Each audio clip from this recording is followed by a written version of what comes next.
শিক্ষাই জাতির মেরুদণ্ড, এই কথাটা আজ থেকে 35-40 বছর আগে মানানসই ছিল, কিন্তু বর্তমান জামানায় এই কথাটা বড়ই বেমানান।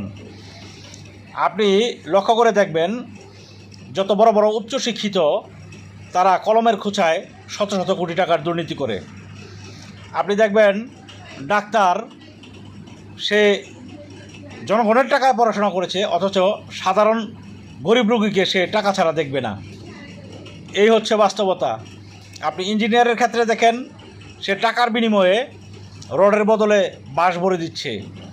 তারপর আপনি সচিবালয়ে, ওখানে তো অনেক উচ্চশিক্ষিত, সেখানে কলমের খোঁচায় শত শত হাজার টাকার, কোটি কোটি টাকার দুর্নীতি করছে।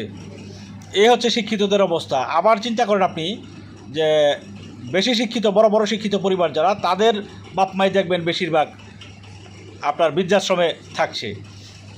তো আমার তো মনে হয় স্বল্প শিক্ষিতদের কাছেই আমাদের দেশ নিরাপদ। তো যাই হোক, দেখা যাক সামনে আমাদের অবস্থান কি দাঁড়ায়। তবে শিক্ষা আমাদের লাগবে, কিন্তু সেটা হতে হবে সুশিক্ষা। এই কুশিক্ষায় শিক্ষিতদের আমার প্রয়োজন নেই।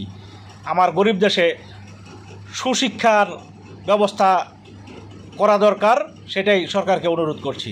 ধন্যবাদ।